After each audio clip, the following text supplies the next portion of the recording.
Incipit, Hitler. Obedeciendo a una ley irrevocable, la historia niega a los contemporáneos la posibilidad de conocer en sus inicios los grandes movimientos que determinan su época.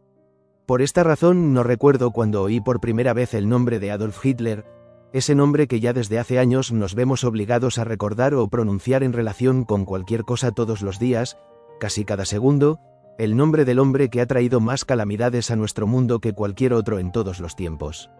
Sin embargo, debió de ser bastante pronto, pues nuestra Salzburgo, situada a 2 horas y media de tren, era como una ciudad vecina de Múnich, de modo que los asuntos puramente locales de allí nos llegaban bastante rápido. Solo sé que un día, no sabría precisar la fecha, me visitó un conocido de allá quejándose de que en Múnich volvía a reinar la agitación. Había sobre todo un agitador tremebundo llamado Hitler que celebraba reuniones con muchas broncas y peleas e incitaba a la gente del modo más vulgar contra la República y los judíos. Aquel nombre no me decía nada, y no le presté más atención, porque a saber cuántos nombres de agitadores y golpistas, hoy ya completamente olvidados, aparecían en la desbaratada Alemania de entonces para volver a desaparecer con la misma rapidez. Por ejemplo, el del capitán Erhard, con sus tropas del Báltico, el de Wolfgang Kapp, el de los asesinos del Tribunal de la Santa Bema, los de los comunistas bávaros, de los separatistas renanos, de los líderes de los cuerpos de voluntarios. Centenares de pequeñas burbujas como E con acento agudo SA se mezclaban en la efervescencia general y, cuando estallaban, desprendían un hedor que delataba claramente el proceso de putrefacción oculto en la herida todavía abierta de Alemania. También me cayó una vez en las manos aquel periodicucho del nuevo movimiento nacionalsocialista, el Miesbacher Anzeiger, del que más tarde nacería el Volkise Beobachter. Pero Miesbach solo era un villorrio y el periódico, una cosa vulgar y ordinaria. ¿A quién le importaba? Pero luego, en las vecinas poblaciones fronterizas de Reichenhall y Berchtesgaden, a donde yo iba casi todas las semanas, de repente empezaron a surgir grupos de jóvenes, al principio pequeños pero después cada vez más numerosos, con botas altas, camisas pardas y brazaletes chillones con la esvástica. Organizaban reuniones y desfiles, se exhibían por las calles cantando y vociferando, pegaban enormes carteles en las paredes y las pintarrajeaban con la cruz gamada. Por primera vez me di cuenta de que detrás de aquellas bandas surgidas de repente debían de esconderse fuerzas económicas poderosas o al menos influyentes en otros ámbitos. Aquel hombre solo, Hitler, que por aquel entonces pronunciaba sus discursos exclusivamente en las cervecerías bávaras, no podía haber organizado y pertrechado a aquellos miles de rapazuelos hasta convertirlos en un aparato tan costoso.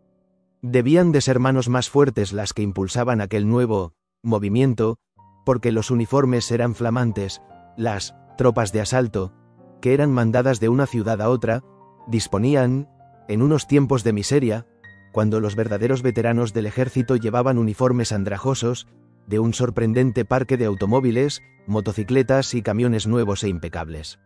Era evidente, además, que algún mando militar preparaba tácticamente a aquellos jóvenes, o, como se decía entonces, les inculcaba una disciplina paramilitar, y que tenía que ser el mismo ejército del Reich, en cuyo servicio secreto desde el principio había estado Hitler como soplón, quien se ocupaba de darles una instrucción técnica regular con el material que gustosamente les suministraban.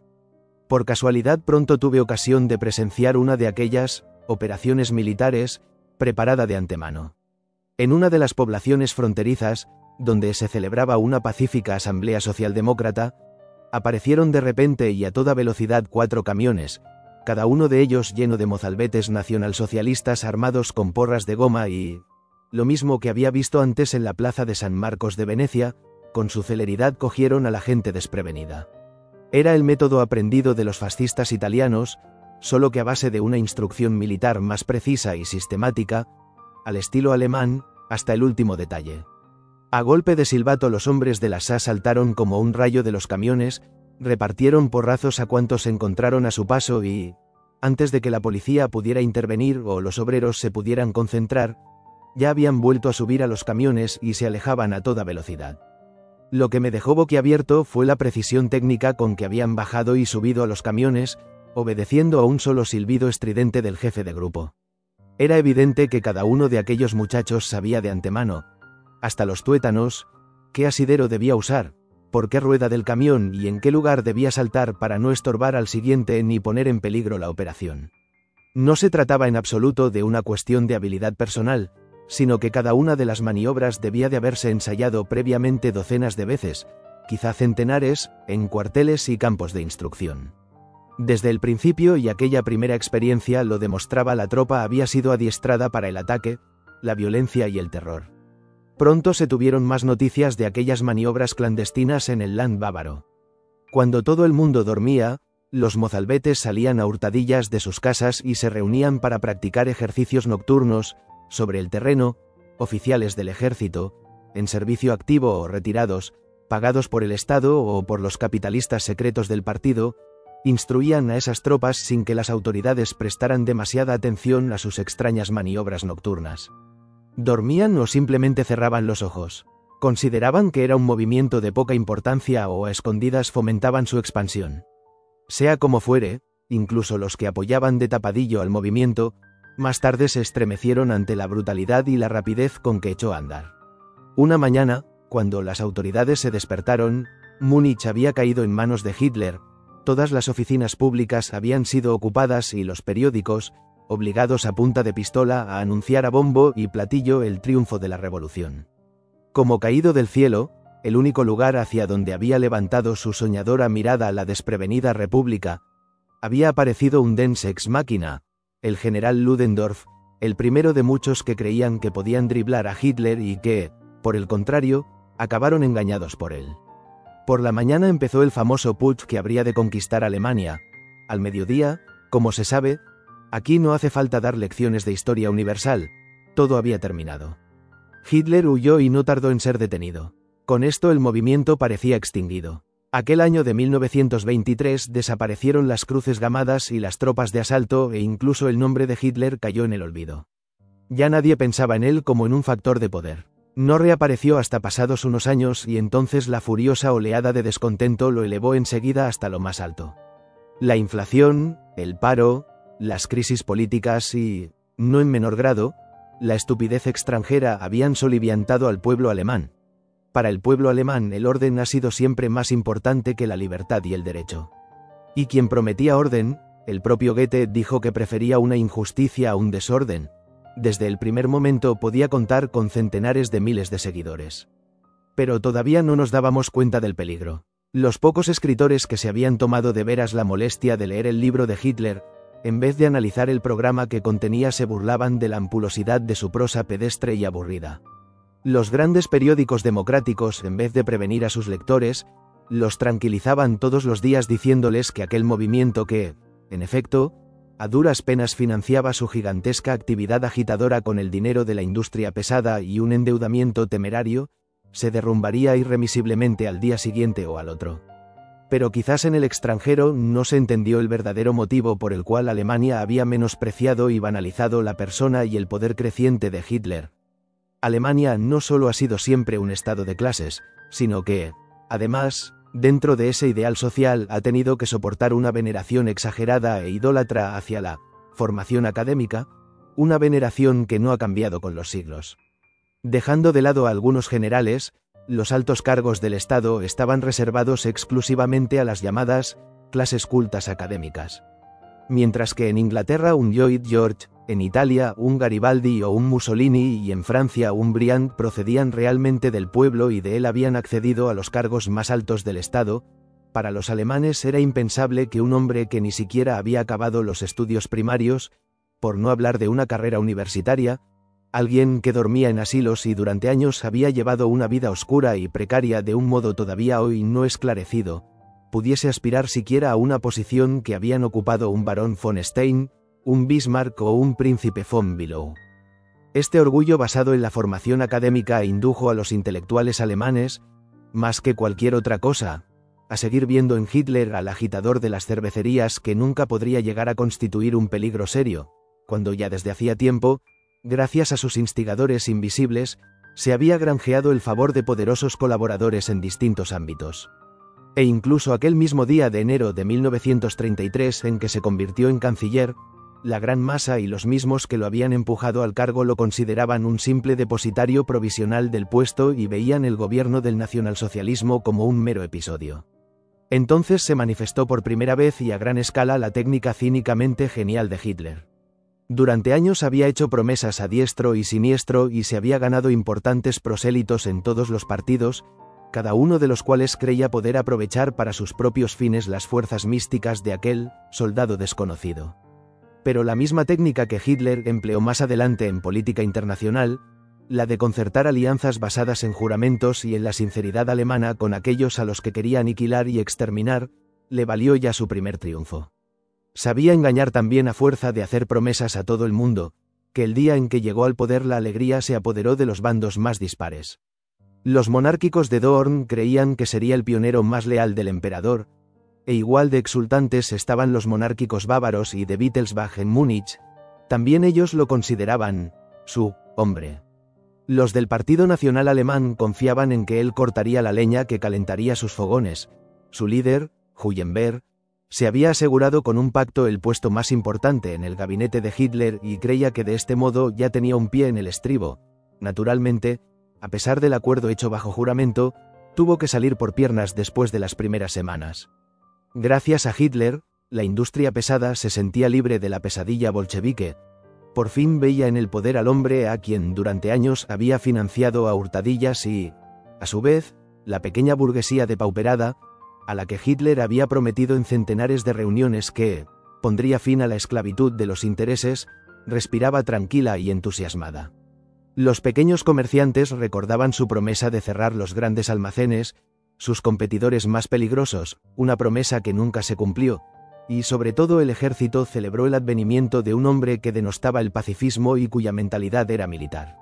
Incluso los socialdemócratas no vieron su llegada al poder con tan malos ojos como habría sido de esperar, porque confiaban en que eliminaría a sus enemigos mortales, los comunistas, que tan enojosamente les pisaban los talones.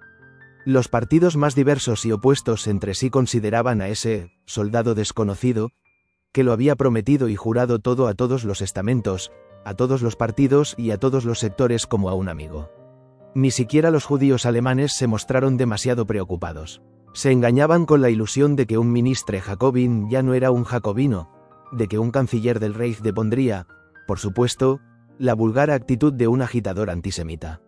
Y, por último, podía imponer nada por la fuerza a un Estado en que el derecho estaba firmemente arraigado, en que tenía en contra a la mayoría del Parlamento y en que todos los ciudadanos creían tener aseguradas la libertad y la igualdad de derechos, de acuerdo con la Constitución solemnemente jurada. Luego se produjo el incendio del Reichstag, el Parlamento desapareció y Göring soltó a sus hordas. De un solo golpe se aplastaron todos los derechos en Alemania. Horrorizada, la gente tuvo noticia de que existían campos de concentración en tiempos de paz y de que en los cuarteles se construían cámaras secretas donde se mataba a personas inocentes sin juicio ni formalidades. Aquello solo podía ser el estallido de una primera furia insensata, se decía la gente. Algo así no podía durar en pleno siglo XX, pero solo era el comienzo. El mundo aguzó los oídos y se negó al principio a creérselo increíble. Pero ya en aquellos días vi a los primeros fugitivos. De noche habían atravesado las montañas de Salzburgo o el río fronterizo a nado. Nos miraban hambrientos, andrajosos, azorados. Con ellos había empezado la huida provocada por el pánico ante la inhumanidad que después se extendería por el mundo entero. Pero viendo a aquellos expulsados, todavía no me imaginaba que sus rostros macilentos anunciaban ya mi propio destino y que todos seríamos víctimas del poder de aquel solo hombre. Resulta difícil desprenderse en pocas semanas de 30 o 40 años de fe profunda en el mundo. Anclados en nuestras ideas del derecho, creíamos en la existencia de una conciencia alemana, europea, mundial, y estábamos convencidos de que la inhumanidad tenía una medida que acabaría de una vez para siempre ante la presencia de la humanidad. Puesto que intento ser tan sincero como puedo, tengo que confesar que en 1933 y todavía en 1934 nadie creía que fuera posible una centésima, ni una milésima parte de lo que sobrevendría al cabo de pocas semanas. De todos modos, teníamos claro de antemano que los escritores libres e independientes íbamos a contar con ciertas dificultades, contrariedades y hostilidades. Justo después del incendio del Reichstag dije a mi editor que pronto se acabarían mis libros en Alemania. No olvidaré su estupefacción. ¿Quién habría de prohibir sus libros?, dijo entonces, en 1933, todavía muy asombrado. Usted no ha escrito ni una sola palabra contra Alemania ni se ha metido en política. Ya lo ven, todas las barbaridades, como la quema de libros y las fiestas alrededor de la picota, que pocos meses más tarde ya eran hechos reales, un mes después de la toma del poder por Hitler, todavía eran algo inconcebible incluso para las personas más perspicaces. Porque el nacionalsocialismo, con su técnica del engaño sin escrúpulos, se guardaba muy mucho de mostrar el radicalismo total de sus objetivos antes de haber curtido al mundo. De modo que utilizaban sus métodos con precaución, cada vez igual, una dosis y, luego, una pequeña pausa. Una píldora y, luego, un momento de espera para comprobar si no había sido demasiado fuerte o si la conciencia mundial soportaba la dosis.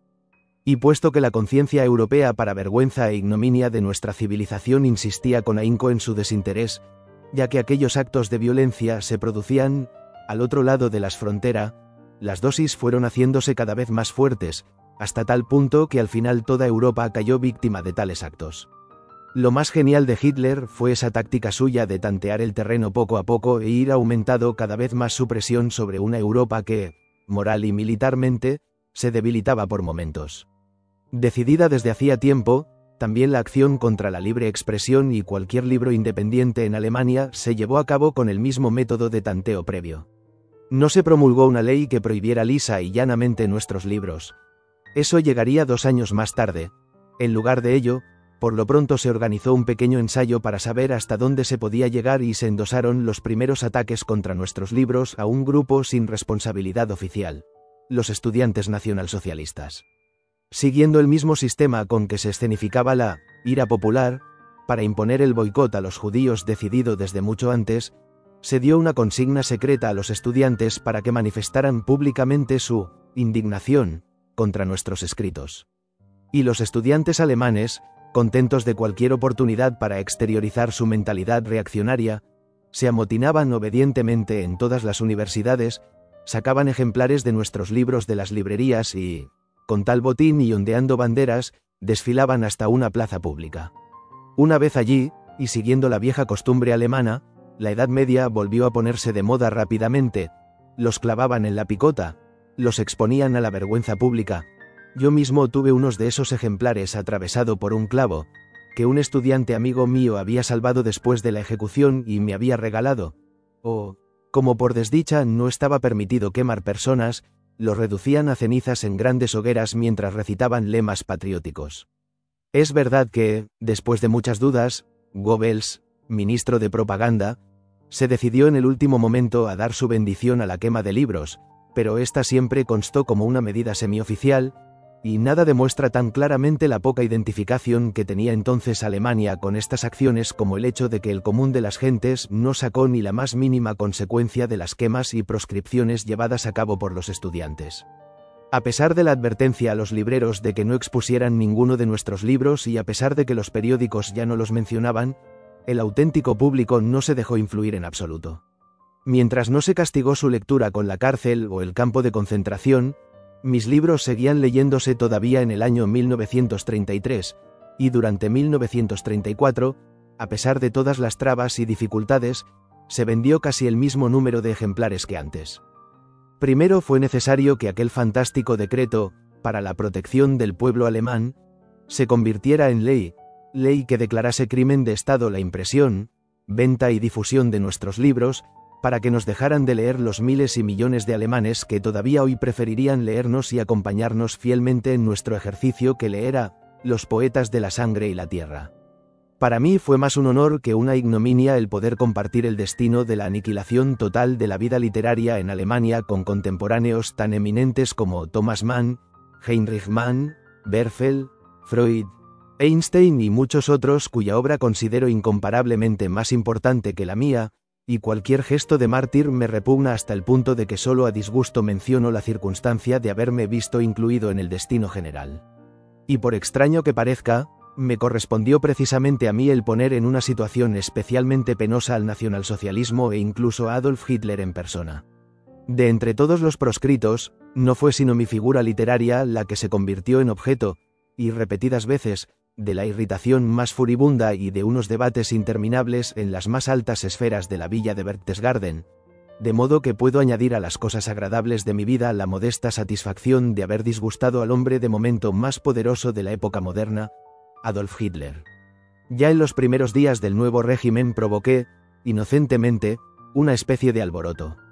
El caso es que se proyectaba entonces en toda Alemania una película basada en mi narración corta Secreto Ardiente, con el mismo título. Nadie se había escandalizado por ello. Pero he aquí que al día siguiente del incendio del Reichstag, la culpa del cual los nacionalsocialistas intentaban en vano cargar a los comunistas, la gente se congregó frente a la cartelera del cine donde se proyectaba Secreto Ardiente, guiñándose el ojo, dándose codazos y riendo. Los de la Gestapo pronto entendieron por qué la gente se reía de aquel título. Y aquella misma tarde policías en motocicleta corrieron de un lado para otro prohibiendo la proyección de la película. A partir del día siguiente, el título de mi pequeña novela desapareció sin dejar rastro de las carteleras de los periódicos y de todas las columnas de anuncios. Prohibir una palabra que les molestaba e incluso quemar y destruir todos nuestros libros había sido de todos modos algo bastante fácil. Hubo un caso, en cambio, en que no pudieron alcanzarme sin perjudicar al mismo tiempo al hombre que más necesitábamos en aquellos momentos críticos para el prestigio de la nación alemana ante el mundo, el músico vivo más grande y más famoso del país, Richard Strauss, junto con el cual yo acababa de escribir una ópera. Era mi primera colaboración con Richard Strauss. Antes, desde Electra y El Caballero de la Rosa, Hugo von Hofmannsthal le había escrito todos los libretos y yo nunca había conocido personalmente a Richard Strauss. Tras la muerte de Hofmannsthal, me comunicó a través de mi editor que quería empezar una nueva obra y preguntaba si yo estaría dispuesto a escribir el libreto. Consideré un honor un encargo como este. Desde que Max Reger había musicado mis primeros poemas, había vivido siempre acompañado de música y de músicos. Una estrecha amistad me unía a Busoni, a Toscanini, a Bruno Walter y a Alban Berg. Pero no conocía a ningún compositor de nuestra época al que estuviera más dispuesto a servir que a Richard Strauss, el último de la gran generación de músicos alemanes de pura sangre que, desde Händel y Bach, pasando por Beethoven y Brahms, llega hasta nuestros días. Dije que sí en el acto y, ya en la primera entrevista, propuse a Strauss como motivo de una ópera el tema de The Silent Woman de Ben Jonson. Fue para mí una agradable sorpresa ver con qué prontitud y clarividencia aceptaba Strauss todas mis propuestas. Nunca habría dicho de él que captara el arte tan rápidamente, que poseyera conocimientos dramáticos tan sorprendentes. Mientras le contaba el argumento, él ya le daba forma dramática y lo adaptaba acto seguido, cosa todavía más sorprendente a los límites de sus propias capacidades, que dominaba con una claridad casi fantástica. He conocido a muchos artistas a lo largo de mi vida, pero a ninguno que supiera guardar una objetividad respecto de sí mismo tan abstracta y serena.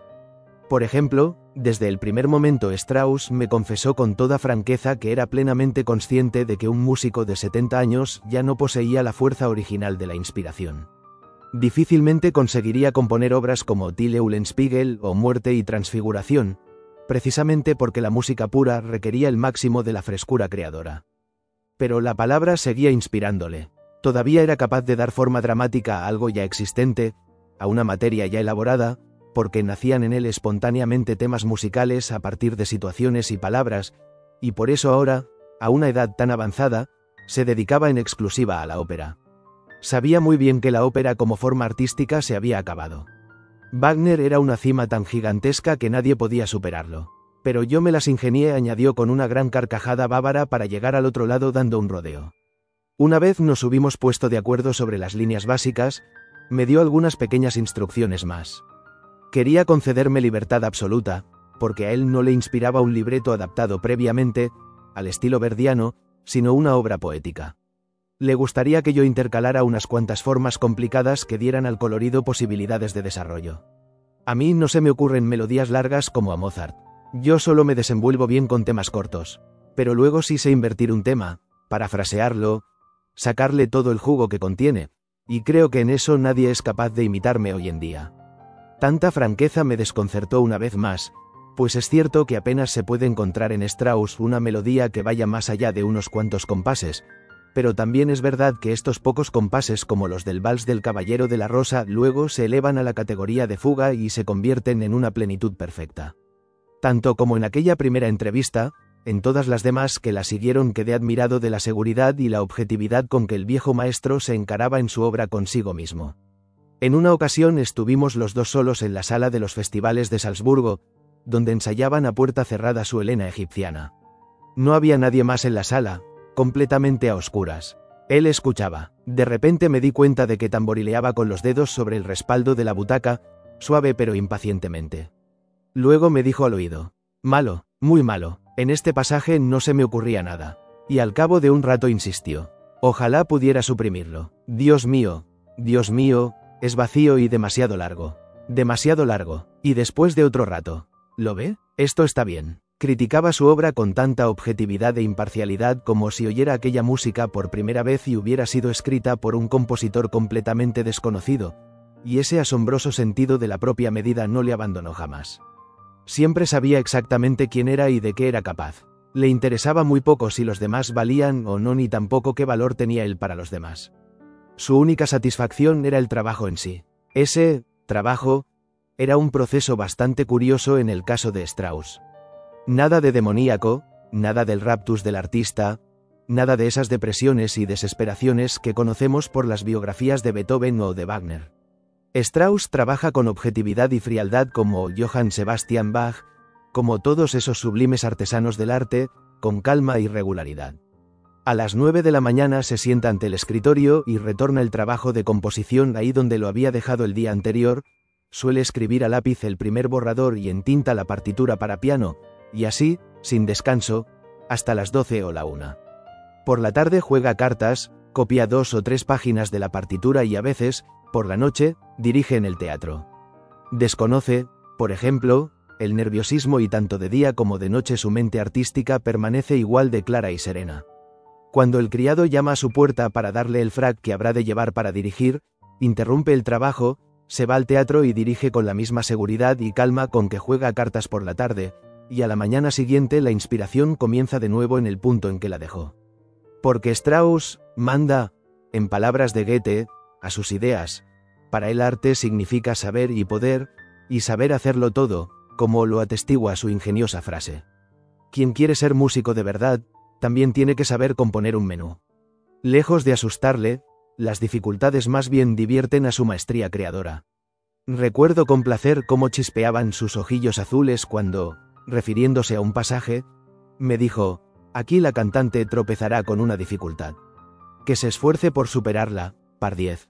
En los raros momentos en que le brillan los ojos se nota que algo demoníaco se esconde dentro de ese hombre singular que al principio despierta una cierta desconfianza por su manera de trabajar estricta, metódica, sólida y artesanal, aparentemente falta de nervio, como también su rostro que al pronto parece vulgar, con sus mejillas gruesas e infantiles, la redondez un tanto ordinaria de las facciones y la frente indecisamente arqueada hacia atrás. Pero basta mirarle a los ojos, esos ojos claros, azules y radiantes, para darse cuenta de que tras esta máscara burguesa se esconde una fuerza mágica especial. Son quizá los ojos más vivos que he visto nunca en un músico, unos ojos no ciertamente demoníacos, pero sí de algún modo clarividentes, los ojos de un hombre que conoce a fondo su labor. De regreso a Salzburgo, después de un encuentro tan estimulante, me puse enseguida manos a la obra. Intrigado por saber si aceptaría mis versos, al cabo de 2 semanas le mandé el primer acto. Me contestó a vuelta de correo con una postal y una cita de los maestros cantores. Hemos conseguido las primeras estrofas. Con el segundo acto me mandó, como saludo aún más cordial, los compases iniciales de su canción. Ah, qué dicha haberte encontrado, amado niño. Y esta alegría suya, incluso diría entusiasmo suyo, hizo que yo siguiera trabajando con un placer indescriptible. Richard Strauss no cambió ni una sola línea de mi libreto y solo en una ocasión me pidió que añadiera 3 o 4 versos para una contraparte. De este modo empezó entre nosotros una relación de lo más cordial. Él venía a mi casa y yo iba a la suya de Garmisch, donde, con sus delgados y largos dedos, me iba interpretando la ópera entera a partir de los borradores. Y, sin contrato ni compromiso, quedó convenido, como algo que se sobreentiende, que una vez terminada aquella ópera, yo esbozaría otra cuyas bases él aprobaba de antemano. En enero de 1933, cuando Adolf Hitler accedió al poder, nuestra ópera, La Dama Silenciosa, estaba prácticamente acabada en partitura para piano y el primer acto, instrumentado casi del todo. Al cabo de pocas semanas se hizo pública la estricta prohibición de representar en teatros alemanes obras de autores no arios o en las que hubiera intervenido de una forma u otra un judío. El gran interdicto se hizo extensivo incluso a los muertos y, con gran indignación de todos los melómanos del mundo, se retiró la estatua de Mendelssohn situada delante de la Gewandhaus de Leipzig. Con esta prohibición me pareció decidido el destino de nuestra ópera. Di por sentado que Richard Strauss renunciaría a la segunda obra y que empezaría una nueva con algún otro libretista. En lugar de ello, me contestó a vuelta de correo diciéndome que vaya por Dios qué ideas se me ocurrían y que, al contrario, dado que él ya trabajaba en la instrumentación de la primera ópera, que yo fuera preparando el libreto de la segunda. No tenía la intención de permitir que nadie le prohibiera colaborar conmigo. Y tengo que confesar sinceramente que, mientras duró nuestra colaboración, me guardó una fidelidad propia de un buen camarada, hasta que pudo. Es verdad que, al mismo tiempo, tomó precauciones que me resultaron menos simpáticas. Se acercó a los potentados, se encontró a menudo con Hitler, Göring y Goebbels y, cuando incluso Furtwängler se rebeló públicamente, aceptó la presidencia de la Cámara de Música del Reich nazi. Esa complicidad suya, franca y sin rodeos, fue importantísima en aquel momento para los nacionalsocialistas, porque para ellos habría sido muy enojoso que no solo los mejores escritores, sino también los más importantes músicos les hubiesen dado la espalda, y los pocos que se confesaban partidarios suyos o se habían pasado a sus filas eran desconocidos en los círculos más populares. Poder tener a su lado al músico más famoso de Alemania en un momento tan crítico, aunque fuera como simple figura decorativa, significaba para Goebbels y Hitler un logro incalculable. Hitler, que, según me contó Strauss, en sus años bohemios había ido a Graz, con dinero conseguido a duras penas no se sabe cómo, para asistir al estreno de Salomé, le prodigaba honores de un modo ostensible. En las veladas de Berchtesgaden, aparte de Wagner, se interpretaban casi exclusivamente canciones de Strauss. La complicidad de Strauss, en cambio, era sensiblemente menos deliberada. Debido a su egoísmo de artista, que él reconocía siempre con franqueza y frialdad, en el fondo cualquier régimen le era indiferente. Había servido al emperador alemán como director de orquesta, después al emperador de Austria como director de la orquesta de la corte de Viena, pero también había sido persona gratísima a las repúblicas alemana y austríaca. Además, complacer de modo especial al nacionalsocialismo le resultaba de importancia vital, pues, según el espíritu del nacionalsocialismo, tenía que dar cuenta de una larga lista de crímenes. Su hijo se había casado con una mujer judía y debía temer que sus nietos, a los que amaba por encima de todo, fueran expulsados de la escuela como escoria de la humanidad. Su nueva ópera tenía el agravante de mi colaboración y las anteriores la intervención del, no puramente ario, Hugo von Hofmannsthal, y su editor era judío. Por todo ello le pareció aún más urgente buscarse un apoyo, y se empeñó en encontrarlo con gran tenacidad.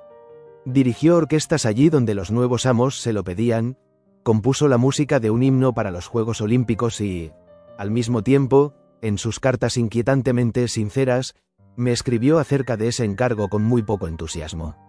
En realidad, a su sacro egoísmo de artista solo le preocupaba una cosa: mantener viva y vigente su obra y, sobre todo, ver representada su nueva ópera, por la que sentía un afecto especial. Huelga decir que tales concesiones al nacionalsocialismo me resultaban de lo más penoso, porque fácilmente podía dar la impresión de que yo colaboraba con ellos o consentía que se hiciera con mi persona una excepción especial de aquel boicot tan ignominioso. Amigos de todas partes me instaban a protestar públicamente contra la representación de la ópera en la Alemania nacionalsocialista.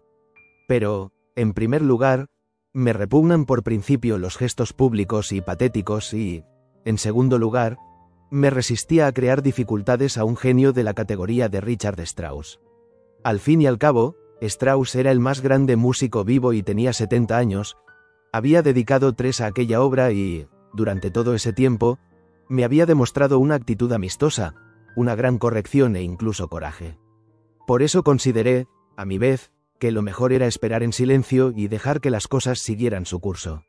Además, sabía que la mejor manera de aguar la fiesta a los nuevos guardianes de la cultura alemana consistía en adoptar una pasividad absoluta, pues la Cámara de Literatura del Reich y el Ministerio de Propaganda nacionalsocialistas buscaban un pretexto oportuno para poder justificar de modo convincente una prohibición contra su mejor músico. Y así, por ejemplo, todos los departamentos y todos los cargos imaginables pidieron el libreto con la secreta esperanza de encontrar en él la ansiada excusa. Qué fácil lo habrían tenido si La Dama Silenciosa hubiera contenido una escena como la del Caballero de la Rosa en la que un joven sale de la habitación de una mujer casada. Entonces habrían podido esgrimir como pretexto su deber de proteger la moral alemana. Pero, con gran decepción por su parte, mi libro no contenía nada inmoral. Acto seguido revolvieron todos los archivos de la Gestapo y examinaron mis primeros libros. Y tampoco descubrieron nada que demostrase que yo hubiera dicho nunca una sola palabra denigrante contra Alemania, como tampoco contra ninguna otra nación del mundo, o que hubiera hecho política. Por más que quisieran y se esforzaran, invariablemente recaía solo en ellos la decisión de negar al viejo maestro, ante el mundo entero, el derecho de representar su ópera, un músico al que ellos mismos habían entregado el estandarte de la música nacionalsocialista, o de si el nombre de Stefan Zweig, que Richard Strauss insistía expresamente en mencionar como libretista, debía volver a ensuciar, como tantas veces antes vergüenza nacional, los carteles de los teatros alemanes. Cómo me alegraba en secreto de su gran preocupación y su doloroso rompecabezas. Sospechaba que, sin mi intervención o quizá precisamente por haberme abstenido de hacer nada a favor ni en contra, mi comedia musical se iba a convertir inevitablemente en una cencerrada político-partidista. El partido eludió la decisión mientras pudo, pero al comienzo de 1934 tuvo que decidir finalmente si se colocaba en contra de su propia ley o en contra del músico más grande de la época. El plazo expiraba. Hacía tiempo que la partitura, los extractos para piano y el libreto ya se habían publicado, el Teatro Imperial de Dresde había encargado el vestuario, se habían repartido e incluso estudiado los papeles, y todavía no se habían puesto de acuerdo las diferentes instancias, Göring y Goebbels, la Cámara de Literatura del Reich y el Consejo Cultural, el Ministerio de Instrucción Pública y la Guardia de Streicher. Aunque pueda parecer cosa de locos, el caso de La Dama Silenciosa acabó convirtiéndose en un asunto de Estado. Ninguna de las instancias se atrevía a asumir la plena responsabilidad de autorizar o prohibir, de modo que no hubo más remedio que dejarlo al buen criterio del amo y señor de Alemania y del partido, Adolf Hitler. Mis libros ya habían conocido el honor de ser suficientemente leídos por los nacionalsocialistas, sobre todo Fouché, al que no paraban de estudiar y discutir como modelo de irreflexión política. Sin embargo, nunca habría esperado que, después de Goebbels y Göring, el mismo Hitler en persona tuviera que molestarse ex oficio en estudiar los 3 actos de mi libreto lírico. No le resultó fácil decidirse. Según supe posteriormente por toda clase de vías indirectas, se desencadenó una serie de conferencias interminables. Al final, Richard Strauss fue convocado ante el Todopoderoso, y Hitler le comunicó personalmente que haría una excepción y autorizaría la representación de la obra, aun cuando contraviniera todas las leyes del nuevo Reich alemán, una decisión tomada seguramente tan de mala gana y de mala fe como la firma del pacto con Stalin y Molotov. Y así, aquel día negro para la Alemania nacionalsocialista trajo consigo la representación de una ópera en que el nombre proscrito de Stefan Zweig volvía a figurar en todos los carteles. Como es de suponer, yo no asistí al estreno, porque sabía que la sala rebosaría de uniformes marrones y que incluso se esperaba la asistencia del mismo Hitler a una de las representaciones. La ópera obtuvo un gran éxito y tengo que hacer constar en honor de los críticos musicales que 9 de cada 10 aprovecharon de nuevo, por última vez, aquella buena oportunidad para mostrar su profunda oposición a las ideas racistas dedicando a mi libreto los elogios más amables. Todos los teatros alemanes, de Berlín, Hamburgo, Frankfurt y Múnich, se apresuraron a anunciar la representación de la ópera para la siguiente temporada. De repente, tras la segunda representación, cayó un rayo del cielo. Se suspendió todo, de la noche a la mañana se prohibió la ópera en Dresde y en toda Alemania. Y más aún, con gran sorpresa leímos en los periódicos que Richard Strauss había presentado su dimisión como presidente de la Cámara de Música del Reich. Todo el mundo sabía que debía de haber ocurrido algo muy especial. Pero aún tuve que esperar un tiempo antes de poder enterarme de toda la verdad. Strauss me había escrito una carta en que me instaba a trabajar cuanto antes en el libreto de una segunda ópera y se pronunciaba con demasiada franqueza sobre su manera de pensar. La carta cayó en manos de la Gestapo. Se la enseñaron a Strauss, que inmediatamente después tuvo que presentar su dimisión y la ópera fue prohibida. Se ha representado en alemán solo en Suiza y Praga, con posterioridad también en Italia, en la Scala de Milán, con autorización expresa de Mussolini, que en aquel entonces todavía no se había sometido a las ideas racistas. El pueblo alemán, empero, no pudo volver a oír ni una sola nota más de esta ópera, en parte cautivadora, del más grande de sus músicos vivos. Mientras este asunto seguía su curso, armando un considerable alboroto, yo viví en el extranjero, pues comprendí que el desasosiego no me habría permitido trabajar con tranquilidad en Austria. La casa de Salzburgo estaba situada tan cerca de la frontera que a simple vista podía ver la montaña de Berchtesgaden, donde se hallaba la casa de Hitler, una vecindad poco agradable y muy inquietante. De todos modos, esa proximidad con la frontera del Reich también me dio la ocasión de juzgar la peligrosidad de la situación en Austria mejor que mis amigos de Viena.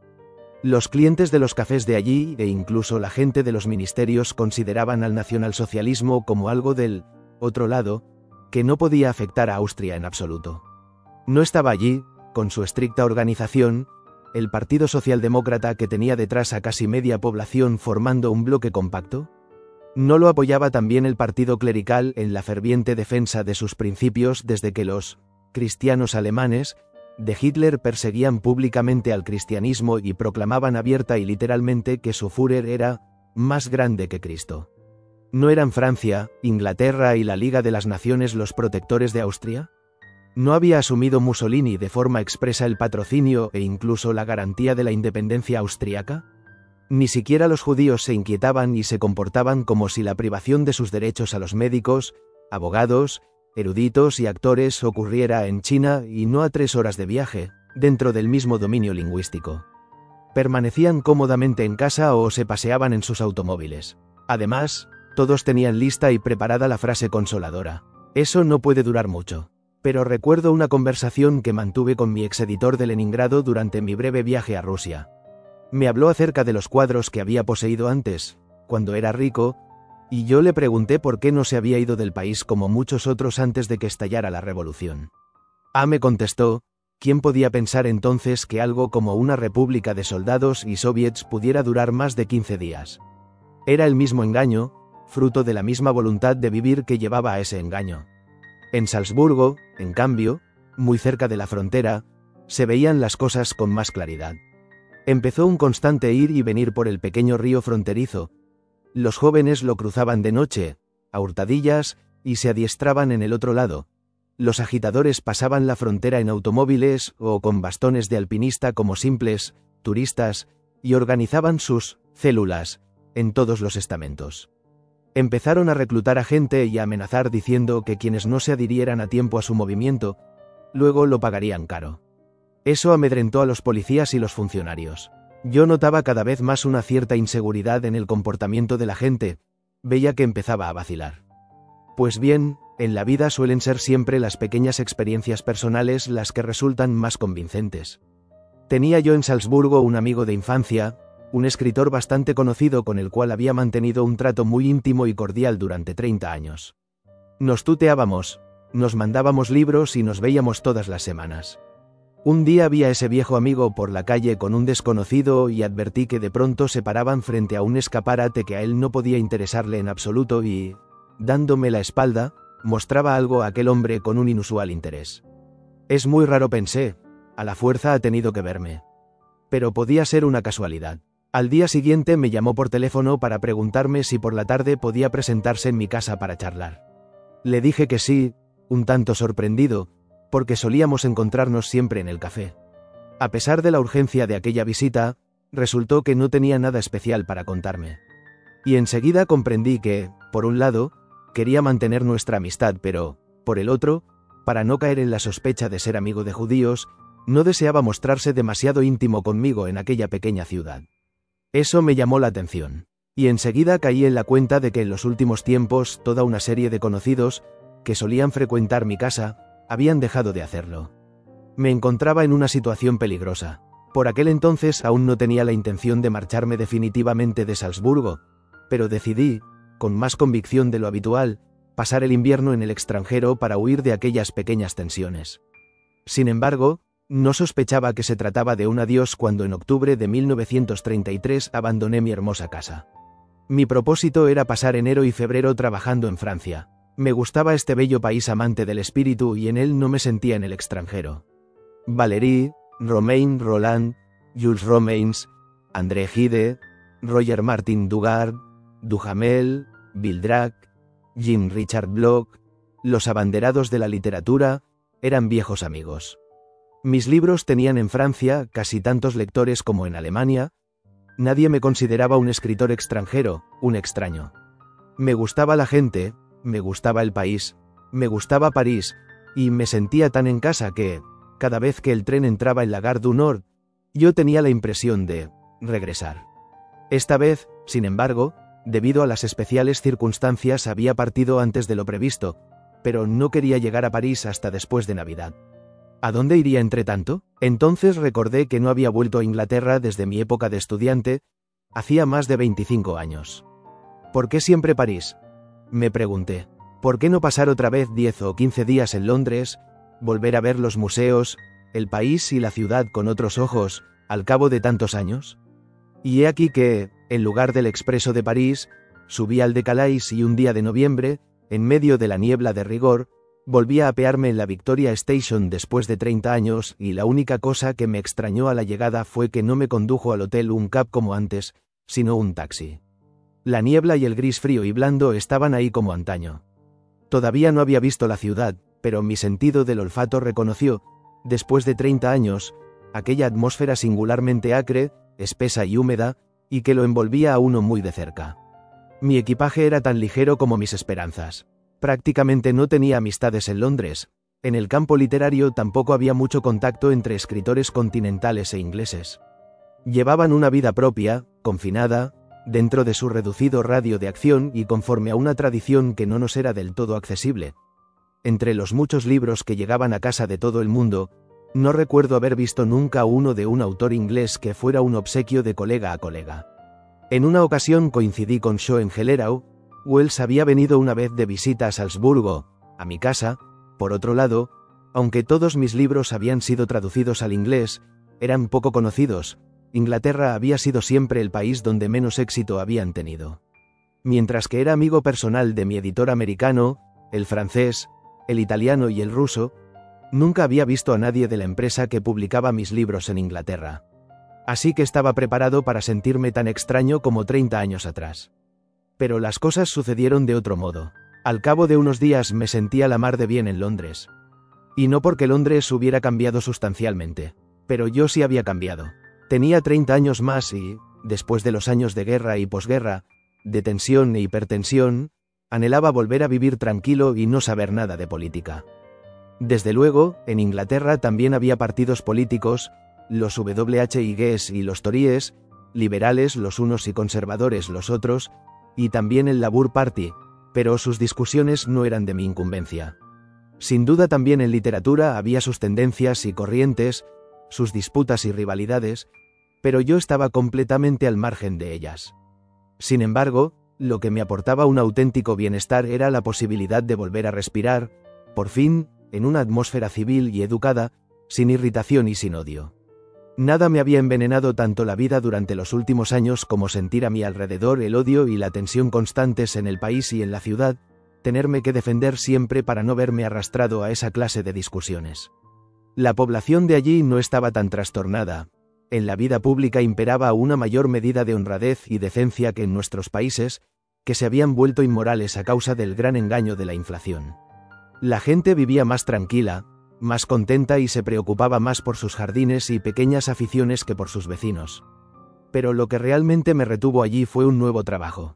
Ocurrió del modo siguiente. Acababa de publicarse mi María Antonieta y estaba revisando las galeradas de mi trabajo sobre Erasmo, libro en que ensayaba un retrato espiritual del humanista que, a pesar de comprender el absurdo de la época con más claridad que los reformadores profesionales del mundo, sin embargo vivió la tragedia de no poder cortar el paso a la sinrazón con su razón. Una vez terminado este autorretrato encubierto, tenía la intención de escribir una novela proyectada desde hacía tiempo. Estaba cansado de biografías, pero he aquí que ya al tercer día, atraído por mi antigua pasión por los manuscritos, estaba examinando en el Museo Británico unas piezas expuestas en una sala pública entre las cuales se hallaba un informe escrito a mano sobre la ejecución de María Estuardo. Involuntariamente me pregunté, ¿qué ocurrió en realidad con María Estuardo? ¿Participó realmente en el asesinato de su segundo marido o no? Como aquella noche no tenía nada para leer, me compré un libro sobre ella. Era un himno que la defendía como a una santa, un libro necio y banal. Curioso por naturaleza, al día siguiente compré otro que más o menos afirmaba todo lo contrario. El caso empezó a interesarme y pedí un libro que fuera realmente fiable. Nadie me supo recomendar uno y así, buscando e informándome, acabé sin querer estableciendo puntos de comparación y resultó que, sin saberlo, había empezado a escribir un libro sobre María Estuardo que me retuvo durante semanas en las bibliotecas. Cuando regresé a Austria a principios de 1934, estaba decidido a viajar de nuevo a mi amado Londres para terminarlo con calma y sosiego. No me hicieron falta más de 2 o 3 días en Austria para ver cómo había empeorado la situación en aquellos pocos meses. Volver de la atmósfera tranquila y segura de Inglaterra a aquella Austria sacudida por fiebres y luchas era como salir de un local con aire acondicionado de Nueva York en un día caluroso de julio y hallarse de golpe en la bochornosa calle. La presión nacionalsocialista empezaba a destrozar poco a poco los nervios de los círculos clericales y burgueses. Sentían que cada vez con más fuerza se estrechaba en su cuello el dogal de la economía, la presión subversiva de la impaciente Alemania. El gobierno de Dollfuss, que quería mantener a Austria independiente y ponerla a salvo de Hitler, buscaba cada vez más desesperado un último apoyo. Francia e Inglaterra estaban demasiado lejos y, en el fondo, también mantenían una actitud demasiado indiferente. Checoslovaquia estaba todavía llena de rivalidad y rencor contra Viena. Quedaba solo Italia, que aspiraba a un protectorado económico y político sobre Austria para proteger los pasos alpinos y Trieste. Sin embargo, a cambio de esta protección, Mussolini exigía un elevado precio. Austria debía adaptarse a las tendencias fascistas, suprimir el Parlamento y, por lo tanto, la democracia. Ahora bien, eso no era posible sin eliminar o declarar ilegal el Partido Socialdemócrata, el más fuerte y mejor organizado de Austria. Para vencerlo no había otro camino que la fuerza bruta. El predecesor de Dollfuss, Ignaz Seipel, ya había creado una organización para semejante acción terrorista, la llamada Milicia Nacional. Vista desde fuera, representaba lo más miserable que se puede imaginar. Pequeños abogados de provincias, oficiales retirados, elementos oscuros, ingenieros sin trabajo, todos ellos mediocridades desengañadas que se odiaban ferozmente entre sí. Finalmente, Seipel encontró en el joven príncipe Starhemberg un pretendido líder que antaño se había sentado a los pies de Hitler y había soltado toda clase de pestes contra la República y la democracia y ahora iba de un lado para otro con sus soldados mercenarios como antagonista de Hitler, prometiendo que rodarían cabezas. No estaba claro lo que querían a ciencia cierta los hombres de la Milicia Nacional. En realidad la Milicia Nacional no tenía otro objetivo que encontrar de un modo u otro una buena prebenda y tener el riñón bien cubierto, y toda su fuerza radicaba en el puño de Mussolini, que la empujaba hacia adelante. Aquellos pretendidos patriotas austríacos no se daban cuenta de que, con las bayonetas que Italia les proporcionaba, cortaban la rama en la que estaban sentados. El Partido Socialdemócrata comprendió mejor dónde se encontraba el verdadero peligro. No debía temer la lucha abierta.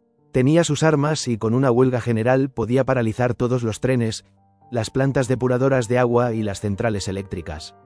Pero también sabía que Hitler solo estaba esperando una de esas revoluciones rojas para tener un pretexto para entrar en Austria como su salvador. Y así, a los socialdemócratas les pareció mejor sacrificar una buena parte de sus derechos, e incluso el Parlamento, con tal de llegar a un compromiso aceptable. Todas las personas sensatas abogaban por esta solución en vista de la forzada situación en la que se hallaba Austria a la sombra amenazadora del hitlerismo. Incluso Dollfuss, un hombre dúctil y ambicioso, pero muy realista, parecía inclinado a llegar a un acuerdo. Pero el joven Starhemberg y su acólito, el comandante Fey, que más tarde desempeñaría un sospechoso papel en el asesinato de Dollfuss, exigían que la alianza defensiva depusiera las armas y se destruyera todo vestigio de libertad democrática y civil. Los socialdemócratas se opusieron a esas exigencias y ambas partes se intercambiaron amenazas. Se respiraba en el aire el advenimiento de una decisión final y yo, que participaba de la tensión general, recordé sin querer las palabras de Shakespeare. So foul a sky clears not without a storm. Un cielo tan cargado no se despeja sin tormenta. Solo había pasado unos días en Salzburgo y proseguí mi viaje hasta Viena. Y precisamente en aquellos primeros días de febrero estalló la tormenta. La milicia nacional había asaltado la sede de los obreros de Linz para incautarse del depósito de armas que sospechaba que tenían allí. Los obreros habían respondido con la huelga general y Dollfuss, a su vez, con la orden de reprimir aquella revolución provocada artificialmente. Entonces el ejército se movilizó con ametralladoras y cañones contra las sedes obreras de Viena. Durante 3 días se combatió encarnizadamente casa por casa. La última vez que la democracia europea se defendió así del fascismo fue en España. Los obreros resistieron 3 días antes de sucumbir frente a la superioridad técnica. Yo estuve en Viena aquellos 3 días y, por consiguiente, fui testigo de ese decisivo combate y, con él, del suicidio de la independencia austríaca. Pero, como quiero ser un testigo honrado, debo ante todo subrayar el hecho, aparentemente paradójico, de que no vi nada en absoluto de la mencionada revolución. Quien se propone presentar un cuadro de su época lo más claro y sincero posible, también debe tener valor para defraudar las ideas románticas. Y nada me parece más característico de la técnica y la singularidad de las revoluciones modernas que el hecho de que tengan lugar solo en unos cuantos puntos concretos dentro del espacio inmenso de una ciudad moderna y, por lo tanto, de que pasen completamente inadvertidas para la mayoría de sus habitantes. Por extraño que pueda parecer, aquel día histórico de febrero de 1934 yo estaba en Viena y no vi nada de los trascendentales acontecimientos que allí se produjeron y tampoco supe nada de ellos, nada en absoluto, mientras sucedían. Se dispararon cañones, se ocuparon casas y se transportaron centenares de cadáveres, pero yo no vi ni uno solo. Cualquier lector de un periódico de Nueva York, Londres o París estaba mejor enterado de los hechos que nosotros, que aparentemente fuimos testigos de los mismos. Y este sorprendente fenómeno de estar menos al corriente de hechos decisivos que ocurren a 10 calles de casa que otros que viven a miles de kilómetros de distancia, lo he visto confirmado muchas veces después. Cuando meses más tarde Dollfuss fue asesinado un mediodía en Viena, a las 5:30 de la tarde vi la noticia en los carteles de las calles de Londres. Inmediatamente intenté llamar por teléfono a Viena. Ante mi asombro, obtuve comunicación en el acto y, con mayor asombro aún, me enteré de que en Viena, a 5 calles del Ministerio de Asuntos Exteriores, la gente sabía menos que en cualquier esquina de Londres. De manera que solo por defecto puedo referirme a mi experiencia de la Revolución de Viena.